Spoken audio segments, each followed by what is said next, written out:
চাঁদপুরের সাবেক এমপি জনাব নুরুজ্জামান সাহেবের সুযোগ্য পুত্র এবং বাংলাদেশ জাতীয়তাবাদী ছাত্র দলের অন্যতম সাবেক ছাত্রনেতা এবং বাংলাদেশ জাতীয়তাবাদী স্বেচ্ছাসেবক দল কেন্দ্রীয় নির্বাহী কমিটির সম্মানিত আন্তর্জাতিক বিষয়ক সম্পাদক তারুণ্যের অহংকার জনাব শহীদুজ্জামান কাকন সাহেব আজকে আমাদের আসনে অলঙ্কৃত করেছেন। বাংলাদেশ জাতীয়তাবাদী স্বেচ্ছাসেবক দল কিশোরগঞ্জ জেলা শাখার সংগ্রামী যুগ্ম আহ্বায়ক, কিশোরগঞ্জ জেলার অন্যতম এরশাদ বিরোধী আন্দোলনের অন্যতম ছাত্র নেতা, কারা নির্যাতিত নেতা জনাব বাহার মিয়া সাহেব আজকে মঞ্চে অলঙ্কৃত করেছেন। কটিয়াদী থানা স্বেচ্ছাসেবক দলের সংগ্রামী আহ্বায়ক, কারা নির্যাতিত ছাত্র নেতা এবং কটিয়াদী কলেজের সাবেক ডিএস জনাব সাইদুর রহমান সাধু সাহেব মঞ্চে উপবিষ্ট আছেন। কটিয়াদী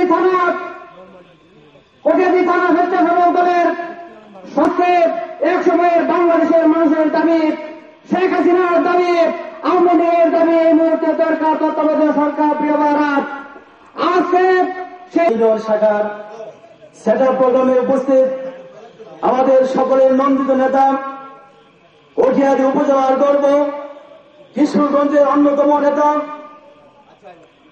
বাংলাদেশ জাতীয়তাবাদী স্বেচ্ছাসেবক দলের আন্তর্জাতিক বিষয়ক সম্পাদক জনাব শহীদুজ্জামান কাকন ভাই, উপস্থিত সম্মানিত সভাপতি সহ স্বেচ্ছাসেবক দল, মূল দল, শ্রমিক দল, কৃষক দল সহ সকল অঙ্গ সংগঠনের সম্মানিত নেতৃবৃন্দ উপস্থিত আছেন।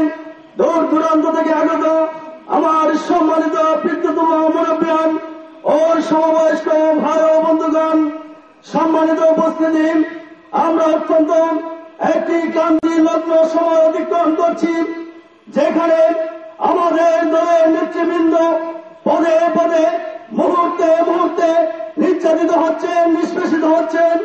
আজকে যেখানে বেগম খালেদা জিয়া ডাক দিয়েছিলেন দেশ বাঁচাও মানুষ বাঁচাও, সেই ডাকে আজকে যখন হরতাল পালিত হচ্ছে, আজকে যখন কেয়ারটেকার সরকার নিয়ে কথাবার্তা বলা হচ্ছে, আজকে যখন সাধারণ মানুষের অধিকার নিয়ে দেশনেত্রী বেগম খালেদা জিয়া সোচ্চার ভূমিকা পালন করছেন, ঠিক সেই মুহূর্তে অত্যাচারের চিহ্ন ছড়িয়েছেন আমাদের অঙ্গ সংগঠন সহ মূল দলের সকল নেতৃবৃন্দের উপর।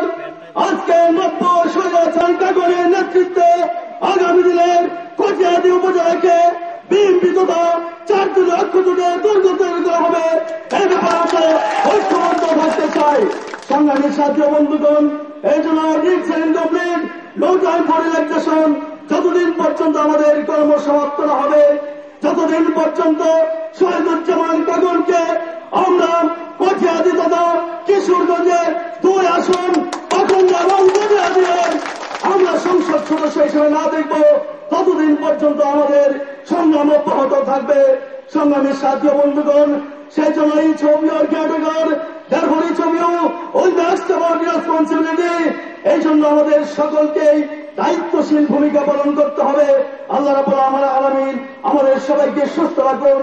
আমরা যেন দক্ষতার সাথে, যোগ্যতার সাথে, অত্যন্ত আন্তরিকতার সাথে, অত্যন্ত আন্তরিক মনোভাব নিয়ে আমরা যেন সামনে এগোতে পারি। সম্মানিত শহীদুজ্জামান কাকন ভাইয়ের উদ্দেশ্যে একটি কথা বলে আমি আমার বক্তব্য শেষ করব। আসলে আপনি অত্যন্ত মহান একজন নেতা, যে নেতা সুদূর সুইডেন থেকে নেতা নেত্রীদের খবর রেখেছেন। সেই ছোট্ট সাধারণ নেতা থেকে শুরু করে উচ্চ পর্যায়ের নেতৃবৃন্দের সাথে আপনি এত হাজার হাজার মাইল দূর থেকে আপনি আমাদের খবর রেখেছেন।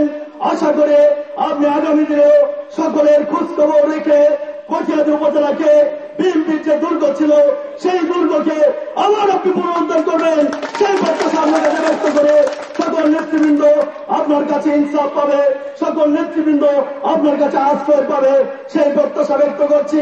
সম্মানিত উপস্থিতি, আগামী দিনে যেই টিকিট নিয়ে আসুন না কেন, সেই টিকিট যদি শহীদুজ্জামান কাকনের ভাগ্যে জুটে, আমরা সবাই ঐক্যবদ্ধ হবে শহীদুজ্জামান কাকনকে সংসদ সদস্য বানানোর জন্য আপ্রাণ প্রচেষ্টা চালিয়ে যাব।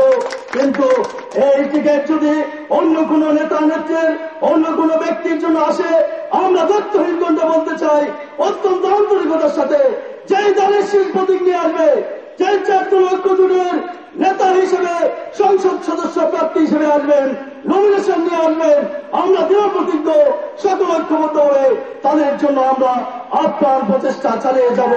এরপরেও এদেশের সাধারণ মানুষের মুক্তি চাই, দেশ বাঁচাও মানুষ বাঁচাও, এই কর্মসূচি আমরা অব্যাহত রাখবো, সেই প্রত্যাশা ব্যক্ত করে আজকে সকলকে ধন্যবাদ জানিয়ে আমাকে একটু বক্তব্য দেওয়ার সুযোগ করে দেওয়ার জন্য আজকের প্রোগ্রামের আয়োজকদের উপর ধন্যবাদ জানিয়ে, সম্মানিত উপস্থিতি সকলকে আন্তরিক অভিনন্দন জানিয়ে, শহীদুজ্জামান কাকন ভাইকে শুভেচ্ছা ও ধন্যবাদ জানিয়ে সকলের অধিকার নিশ্চিত করার দায়িত্ব নেওয়ার সে উদাত্ত আহ্বান জানিয়ে আমি আমার সংক্ষিপ্ত বক্তব্য শেষ করছি। আল্লাহ হাফেজ, বাংলাদেশ জিন্দাবাদ। আসসালামু আলাইকুম রহমতুল্লাহ। উপজেলার নেতৃবৃন্দ এবং মঞ্চের সামনে উপস্থিত শহীদ প্রেসিডেন্ট জিয়াউর রহমানের সৈনিকবৃন্দ, আসসালামু আলাইকুম ওয়া রাহমাতুল্লাহি ওয়া বারাকাতুহু। বাংলাদেশের শুভেচ্ছা বিনিময় করার জন্য বাস আমার শুভেচ্ছা হয়ে গেল। আমি শুধু সেটুকু বলতে চাই, আমি আপনাদের মতো একজন হতভাগ নেতা, আপনাদের দায়িত্ব নিয়েছি এই দুর্দিনে। বাংলাদেশ জাতীয়তাবাদী দল, যাকে বিএনপি হিসেবে আপনারা ছিলেন, তার দায়িত্ব নিয়েছি আমরা। আমরা কেউ ভালো না, যারা বিএনপি করি এখন। ভালো আছেন আপনারা? তো ভালো না থাকার পরেও কেন বৃষ্টি বাদলের মধ্যে সে আজকেথা আদর্শ বালিকা বিদ্যালয়ের মাঠে উপস্থিত হয়েছেন? কি কারণে? মনে রাখবেন একটি কথা, এই দেশে যতক্ষণ প্রাণ আছে, যে সরকারি আসুক না কেন, সেই সরকারের বিরুদ্ধে আমরা প্রতিবাদ করবই করব। আমরা সরকারকে জানিয়ে দিতে চাই শুধু এই কথাটুকু, আমরা রাজনীতি করি স্বাধীন বাংলাদেশের নাগরিক হিসাবে রাজনীতি করি, কারো করোনার রাজনীতি আমরা করি না। সেজন্য আজকে আমি বলতে চাই, যারা শহীদ বাংলাদেশ জিন্দাবাদ, বাংলাদেশ জাতীয়তাবাদী দল জিন্দাবাদ, শহীদ জিয়া বেগম খালেদা জিন্দাবাদ। দ্বিবার্ষিক সম্মেলনের স্নেহের সভাপতি, আজকের মঞ্চের প্রধান আকর্ষণ, রাজনৈতিক পরিবারের সন্তান, যার দাদা এমপি ছিলেন, যার পিতা এমপি ছিলেন, এক সময়ের টুকুর ছাত্র নেতা, আজকে স্বেচ্ছাসেবক দলের কেন্দ্রীয় বিষয়ক সম্পাদক জনাব শহীদুজ্জামান কাকন ভাই। মঞ্চে উপবিষ্ট আছেন কটিয়াদি উপজেলার স্বেচ্ছাসেবক দলের সংগ্রামী নেতৃবৃন্দ, পৌরসভার সংগ্রামী নেতৃবৃন্দ, ছাত্র দলের নেতৃবৃন্দ, ইউনিয়ন পর্যায়ে ইউনিয়ন বিএনপির নেতৃবৃন্দ এবং মঞ্চের সামনে আমার প্রিয় সংগ্রামী সাথী বন্ধুগণ, আসসালামু আলাইকুম। আমি দুঃখের সাথে দু একটা কথা না বললে নয়। আপনারা জানেন, আজকে যে ইউনিয়ন বিএনপির জন্মলগ্ন থেকে আমার পিতা হাজী খুরশিদ উদ্দিন সাহেব বিএনপির সভাপতির দায়িত্ব পালন করেছিলেন। উনি 20 থেকে 22 বছর বিএনপির সভাপতি ছিলেন, আমি বিএনপির সভাপতি ছিলাম 10 বছর। দুঃখের কথা ভাইয়া আমার, আজকে বিএনপিতে আমার নাম নেই। আমি রবীন্দ্র আজকে মোস্তাসিউদ্দিন মাস্টারের বাড়ির বিএনপির দরবার করেছি। গতকালকে করগাঁও আমাদের যে দপ্তর ডাক্তারের পারিবারিক সমস্যা বুধবার দিন আমি সমাধান করেছি। আমি বিএনপির জন্য প্রাণ দিতে রাজি ভাইয়ের আমার। কিন্তু দুঃখের বিষয়, আজকে বাস্তব লাগে কাকন ভাই বিএনপি করে কিনা। আমার ভাইয়েরা